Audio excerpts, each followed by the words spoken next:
Waalaikumsalam.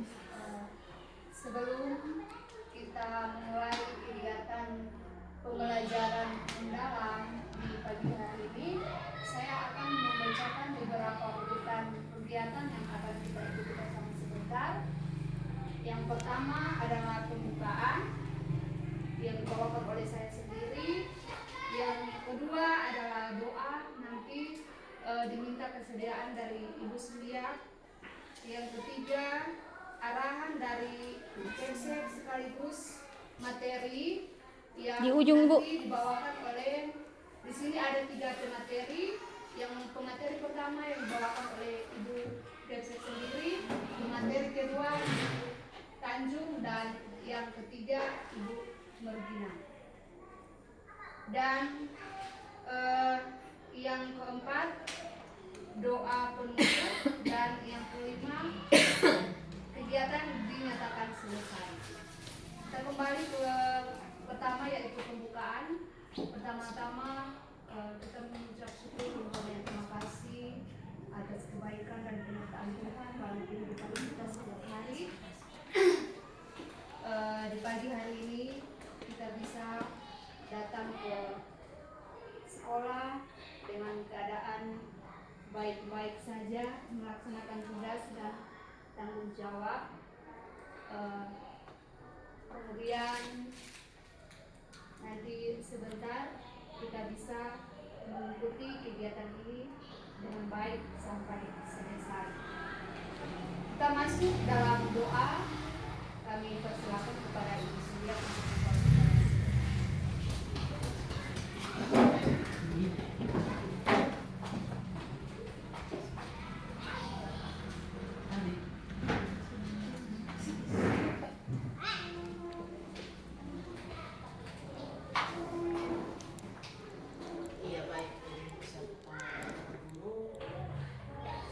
Memulai dengan kegiatan di saat pagi hari ini, saya izinkan saya untuk membawakan doa sebagai agama dan keyakinan saya Kristen, dan izin untuk yang beragama Muslim dapat menyesuaikan.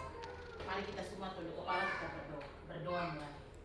Puji dan syukur kami panjatkan kehadirat Bapa di sorga atas kasih dan penyertamu yang Engkau berikan bagi kami, sehingga Engkau boleh menjaga kami mulai dari malam hingga pada pagi hari. Engkau boleh mengumpulkan kami berada di tempat tugas kami, tepatnya di SMP bahkan SD yang bertepatan di kampung Sepse. Tuhan, kami boleh ada, kami boleh berkumpul bersama-sama di sini, itu karena kekuatan, kebolehan daripada Engkau. Oleh sebab itu, patut kami mengucap syukur dan membilang banyak terima kasih kepada Engkau. Tuhan Bapa di sorga, sebentar lagi kami akan mengikuti atau melakukan kegiatan di hari ini. Kami mohon kiranya Tuhan Engkau senantiasa menyertai kami. Engkau memberikan hikmat akal budi bagi pemateri-pemateri yang akan dapat menyampaikan materi saat kegiatan berlangsung. Biarlah dapat disampaikan dengan baik, dan kami pun yang mengikuti boleh dapat kami pahami, dan tidak saja itu tetapi dapat kami melanjutkan bagi anak didik kami. Tuhan Bapa di sorga, kiranya Engkau menyertai kami mulai dari awal kegiatan yang kami lakukan hingga berakhir. Kami pertaruhkan itu semua ke dalam kami. Terima kasih Tuhan, inilah kami. Amin. Terima kasih diucapkan kepada Ibu, semoga Tuhan memberkati. Kita masuk pada segi acara yang ketiga, yaitu arahan dari kepala sekolah sekaligus masuk dalam materi. Dan untuk setiap materi diberikan waktu 60 menit. Kepada Ibu, persilakan. Ya baik, shalom. Shalom. Waalaikumsalam. Pertama-tama kita patut mengucap syukur karena hari ini cuaca cerah sekali. Hari cuaca hujan lebat sekali. Alisa dalam perjalanan, saya bilang mungkin Tuhan tahu tuh. Jadi hari ini cerah sekali.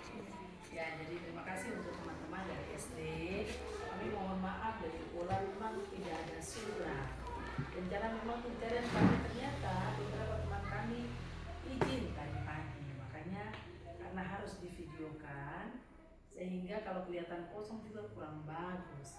Nah kebetulan ilmu ini juga baru, jadi akhirnya saya kasih suara kamu panggil Bapak Ibu sebelah, kalau kosong mari gabung sama-sama sudah, supaya kita bisa dengar sama-sama. Itu di dalam itu cepat-cepat, saya tadi MC sudah 60 menit, jadi cepat saja gitu ya. Kemudian nanti sebenarnya awal saya harus awali dengan perangkat dengan ini, cuma karena kita masih gabung dengan SD, nanti itu khusus hari Sabtu saja. Bisa langsung masuk dengan materi pembelajaran mendalam. Singkat saja, nanti akan dikupas lebih dalam oleh Ibu Tanjung dengan Ibu Mary. Ini garis besarnya. Jadi supaya Bapak Ibu ketahui, kami dibagi menjadi 4 bagian. Yang pembelajaran mendalam itu apa di SMP di PPK, yang coding itu di aula SKB, sedangkan yang khusus yang kepala sekolah itu di SMA Yapis. Dan yang mendapat materi ini hanya yang mendapat bos kinerja sebesar 35 juta. Nah itu karena ada kenaikan walaupun cuma 0,0% dari rapor pendidikan. Semua unsur itu naik, lingkungan belajar naik, literasi naik, itu berarti kita dapat gitu. Jadi kalau ada yang naik, ada yang tidak naik, berarti tidak dapat gitu. Kalau kebetulan kami semua tidak punya indikator naik semua. Jadi saya hitung ada sekitar 60% naik begitu, 50 sampai 60%, sehingga kami dapat ada 8 SMP yang dapat, ditambah dengan SD berapa, SMA berapa, jadi jumlahnya 28, termasuk dengan sekolah yang disuruh ikut karena jumlah pesertanya 400 siswa. Jadi mereka menggunakan dana bos reguler. Jadi sampai Bapak Ibu bertanya-tanya, kenapa lu dapat materi baru tidak semua dapat? Oh, ayo ini pakai kursi ini saja. Oh di sini bisa. Di depan kursi. Di sini. Sini. Oh ya. Jadi seperti itu. Jadi seperti itu. Salah satunya ini kami akan belajar sampai dengan Desember. Jadi 6 bulan ini kami belajar. Ya. Saya, Ibu Tanjung, Ibu Merdi dan Pak Isa kita belajar sampai Desember. Materi ini mungkin materi awal mungkin belum terlalu mendalam, tapi karena kita juga baru dapat 5 hari kemarin, nanti akan dikupas lebih dalam lagi di pertemuan-pertemuan. Kira begitu. Terima kasih, Tuhan memberkati. Langsung lanjut saja Kak Ibu. Iya, kita bisa sesi foto dulu sebelum lanjut Kak, atau nanti saja? Nanti saja Bu sesi fotonya. Baik, berarti saya langsung sudah? Ya. Baik. Ya. Bisa sambil duduk sudah karena pusing dulu. Baik, nanti Bapak ini materi dari yang khusus materi kepala sekolah, tapi ada penjelasannya untuk guru. Oke. Ini pertama adalah kita tahu dulu latar belakangnya ya Bapak Ibu.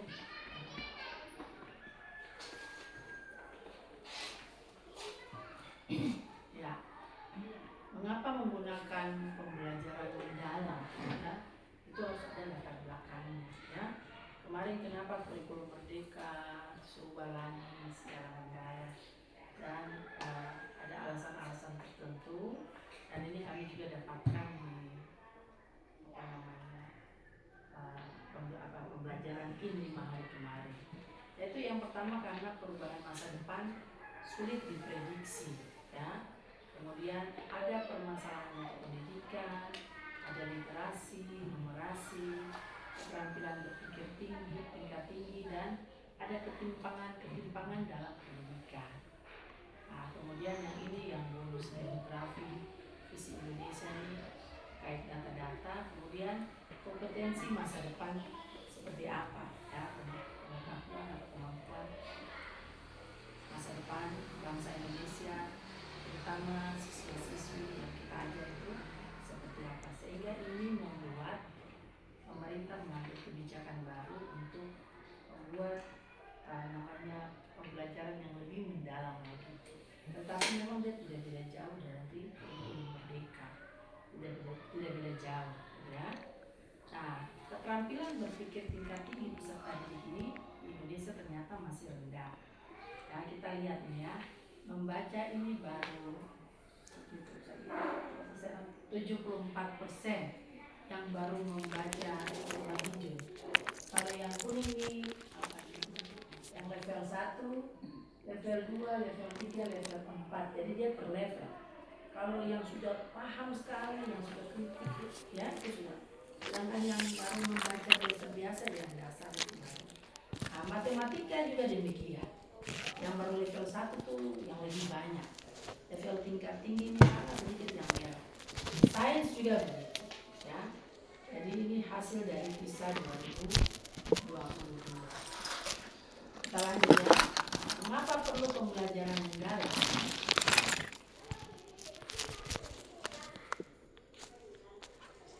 Ya. Pertama, mendekati pendekatan pembelajaran dengan menambah karakteristik praktik pedagogis.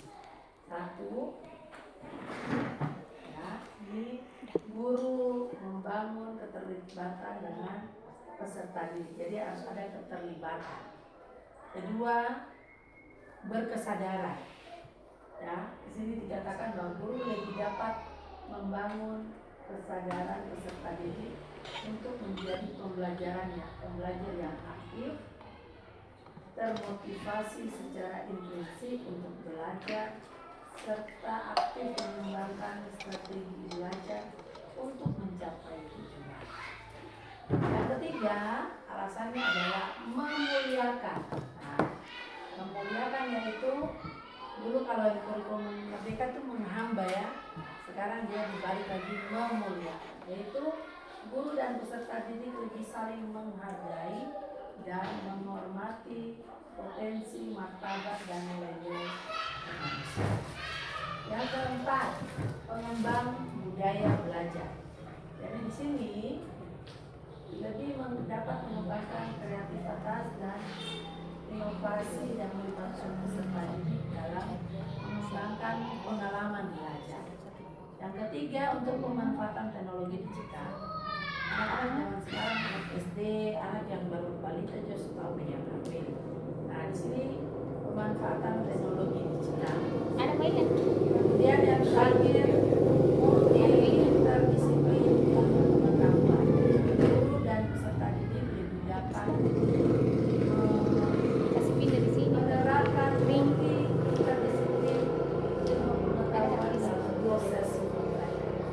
Jadi saya ulang lagi, ada 6 alasan mengapa perlu pembelajaran mendalam. Karena perlu keterlibatan, perlu berkesadaran, perlu memuliakan, perlu mengembangkan budaya belajar, perlu memanfaatkan teknologi digital, dan multi interdisiplin ilmu pengetahuan. Nah, 6 ini yang menjadi dasar mengapa kita harus menggunakan pengalaman pembelajaran mendalam. Kalau begitu pertanyaannya, apa itu pembelajaran mendalam? Kalau kita berpikir sedikit ya, tanpa melihat definisi, namanya pembelajaran mendalam, berarti mendalam sekali belajarnya, kan gitu kan? Pasti kita dengarnya kalimat saja, pembelajaran mendalam berarti belajar mendalam, belajar sungguh-sungguh. Nah, sekarang kita lihat definisinya. Pembelajaran mendalam merupakan pendekatan yang memuliakan dengan menekankan pada penciptaan. Nah, pertama, memuliakan yang ditekankan pada penciptaan suasana belajar. Nah, suasana belajar seperti apa? Proses pembelajaran yang berkesadaran tadi. Ya, kemudian harus bermakna, punya arti, berkualitas pembelajarannya, lalu menggembirakan. Ya, tidak ada pukul-pukulnya, tidak ada penekanan ya, tetapi harus betul menggembirakan. Melalui apa? Ada 4 sih. Ada pikir, hati, rasa, raga. Itu ada pikir, pola pikir, ada hati, ada rasa, olah rasa, ada olahraga. yang secara keseluruhan dan terpadu atau holistik dan terpadu. Jadi betul-betul pembelajaran mendalam itu memuliakan bagaimana menciptakan pembelajaran yang berkesadaran, bermakna, ya, kemudian menggembirakan. 3 itu, berkesadaran, bermakna, menggembirakan. Sadar, anak-anak harus betul-betul menyadari bahwa pengetahuan itu penting. Guru juga menyadari bahwa anak-anak itu perlu belajar, ya. Jadi betul-betul guru menjalankan tugas dengan baik, siswa juga belajar dengan baik. Lalu pembelajarannya bermakna, artinya orang pulang tuh ada isinya. Jangan anak-anak pulang tuh tidak ada isinya, tuh tidak dapat apa-apa, cuma tuh baca-baca saja tapi tidak ada isi. Tuh tidak mengerti itu belajar apa ya? Jadi betul-betul anak memaknai pembelajaran. Yang ketiga, dalam suasana menyenangkan. Nah, keempat ini harus melalui pikir, hati, rasa, rasa, gitu ya. Kita lanjutkan dulu ya di pengertian. Nah, ini sedikit saja. Dalam pembelajaran PM, semua pihak terlibat saling menghargai dan menghormati, mempertimbangkan potensi martabat dan nilai-nilai bangsa. Itu memuliakan. Jadi Ibu Bapak lihat nanti ada kerangkanya sampai situ. Pembelajaran mendalam ini yang 3 tadi, berkesadaran, bermakna, menggembirakan. Lalu olah pikir, olah hati, olah rasa, olahraga ini akan membantu ini sehingga mewujudkan, namanya dulu ada profil Pancasila, ya, dulu profil pelajar Pancasila.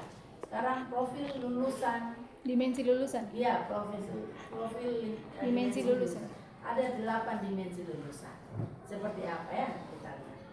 Jadi, ini tadi saya sudah terangkan ya, berkesadaran seperti apa, bermakna, menggembirakan. Kalau berkesadaran itu pengalaman belajar peserta didik yang diperoleh ketika mereka memiliki kesadaran untuk menjadi pembelajar yang aktif. Jadi orang sadar bahwa orang belajar, jadi belajar juga mereka aktif, kemudian mampu menguasai diri, mengatasi diri, peserta didik memahami tujuan pembelajaran, termotivasi, dan lain-lain. Bermakna seperti apa? Mereka itu merasakan manfaat, ya, dan relevansi dari hal-hal yang dipelajari. Jadi bermakna itu bukan sebatas hanya dalam kelas saja, tapi bermakna sampai membawa pulang ke rumah dalam hidup sehari-hari seperti apa. Jadi harus sampai begitu. Menggembirakan berarti pembelajaran yang menggembirakan merupakan suasana belajar yang positif, menyenangkan, menantang, ya, memotivasi. Berarti menantang berarti ada sesuatu yang harus dikerjakan dan berusaha untuk selesai, berusaha untuk bisa. Memotivasi berarti dulu kita sebagai motivator. Menyenangkan berarti ada dalam suasana menyenangkan, gembira, ya. Kemudian kita lanjutkan lagi. Olah pikir. Olah pikir yang tadi ya, ini ada gambar otak, ya. Itu merupakan proses pendidikan yang berfokus pada pengalaman,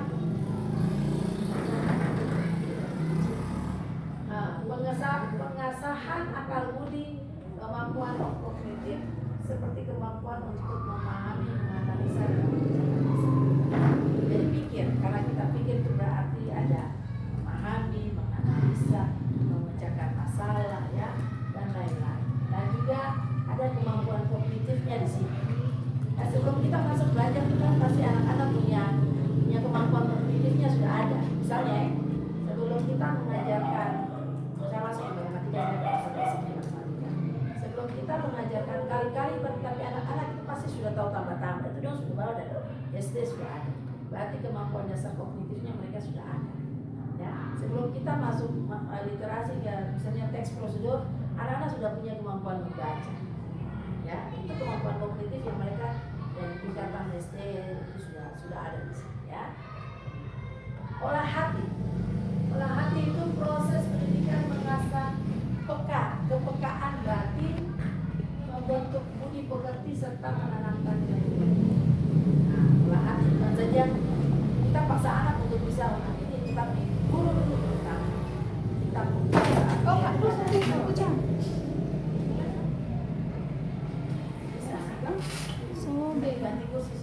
itu teh. Sobek. Ya itu tidak bagus memang. Oh, ya sudah ganti dengan Kalau plastik. bisa nanti kena di paru.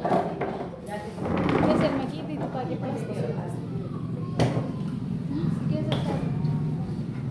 Nah, jadi keadaannya seperti begini ya. Contohnya, siswa belajar, tiba-tiba ada siswa yang jatuh dari kursi. Nah, itu juga belah hati. Ketika guru tidak kenapa banyak orang jatuh-jatuh saja. Gitu kan? Pakai kursi plastik. Jadi sebagai guru mungkin kenapa atau dia tidur ada apa sakit lah. Ah, itu Dari juga juga olah hati. Kita juga peka lihat situasi. Misalnya terangkan tapi siswa bicara sendiri ada apa? Nah, kita juga peka lihat situasi. Kalau kita punya perangan saya tabrak saya tidak bisa juga ya. Kemudian olah rasa. Rasa ini sebagai proses pendidikan yang bertujuan mengembangkan kepekaan, estetika, empati, dan kemampuan menghargai keindahan serta hubungan antar manusia. Nah, itu juga hampir sama dengan olah hati. Jadi itu konteksnya juga dengan antar manusia, guru terhadap siswa, siswa terhadap siswa. Nah, olahraga itu pasti Bapak Ibu sudah mengerti bahwa kita mengajar tapi perlu kebugaran ya. Ya, kalau kita fisik tidak bagus, pasti anak-anak ini juga mungkin kena sasaran atau pusing pada lari-lari ya.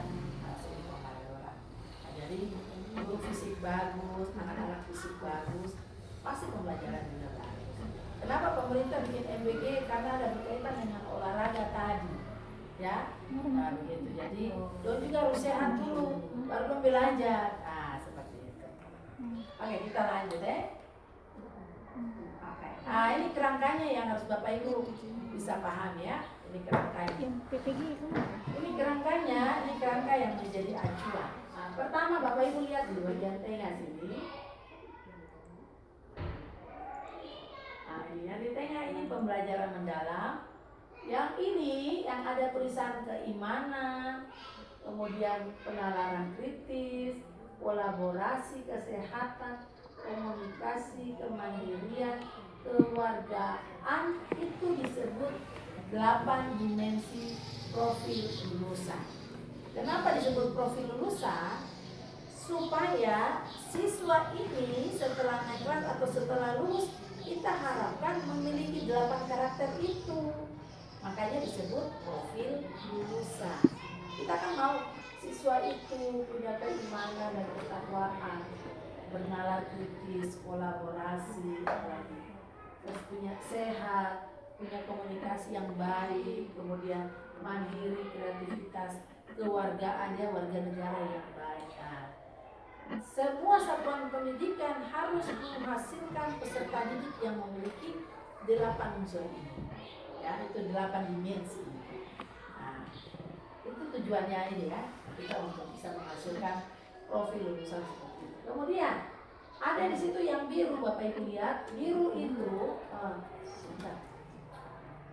iya, prinsip pembelajaran. Nah, prinsip pembelajaran yang tadi ada 3 yang lingkaran biru ini.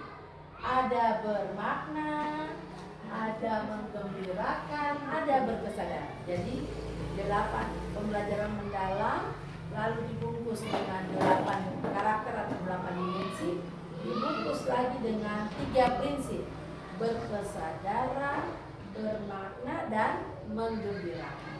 Lalu dibungkus lagi dengan pengalaman belajar. Apa pengalaman belajar? Yaitu memahami, kemudian merefleksi, kemudian mengaplikasikan. Jadi pertama memahami, ya, memahami dulu, kemudian mengaplikasikan dari pengalaman belajar. Setelah mereka belajar, mereka paham, mereka aplikasikan atau mereka terapkan. Lalu mereka refleksi, oh ternyata ilmu itu bermanfaat bagi saya. Nah, itu disebut dengan pengalaman belajar. Dan yang terakhir adalah kerangka pembelajaran. Nah, ada namanya kemitraan pembelajaran, ada praktik pedagogis, ada lingkungan pembelajaran, ada pemanfaatan digital. Itu yang mendukung tadi sampai dapat profil lulusan. Jadi dari tengah ke luar, dari luar ke tengah juga bisa kita artikan, ya. Kenapa dari tengah ke luar? Dari luar ke tengah bisa kita artikan. Jadi misalnya dari pemanfaatan digital, praktik pedagogis, lingkungan belajar, itu akan masuk kepada pengalaman belajar, mengaplikasi, memahami, dan merefleksi. Kemudian masuk juga akhirnya prinsip pembelajaran tadi, berkesadaran, bermakna, menggembirakan, akhirnya membentuk siswa mempunyai 8 karakter tadi atau 18. Nah, itu kalau kita baca dari luar ke dalam. Dari dalam ke luar berarti mulai dari pengalaman belajar, pembelajaran mendalam, kedua sampai dalam. Jadi begitu. Nah, ini yang menjadi apa namanya, titik utama, fokusnya itu di sini. Kemudian sebentar sebelum masuk ke sini,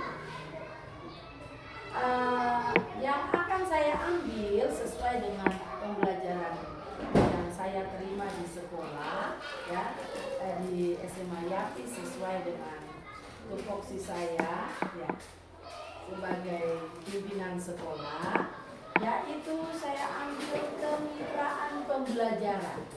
Nah, sedangkan nanti bagian-bagian ini Ibu Tanjung dan Ibu Mary akan jelaskan satu persatu di bawah aja dulu, ya, supaya difoto di bawah saja, ya. Nanti mau difoto, iya, nanti lihat di sana. Asal bukan baju.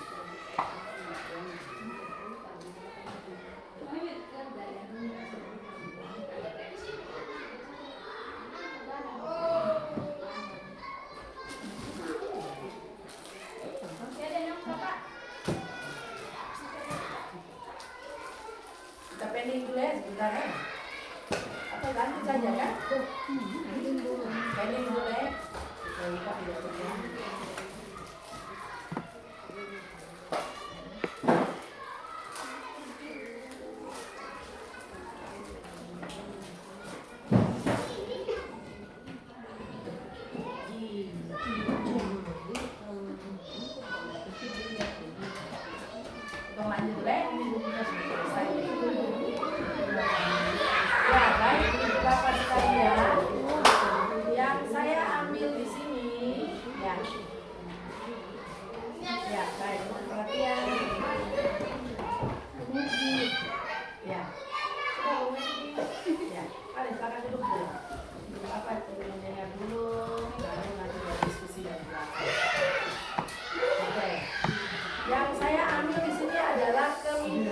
Pembelajaran, ya.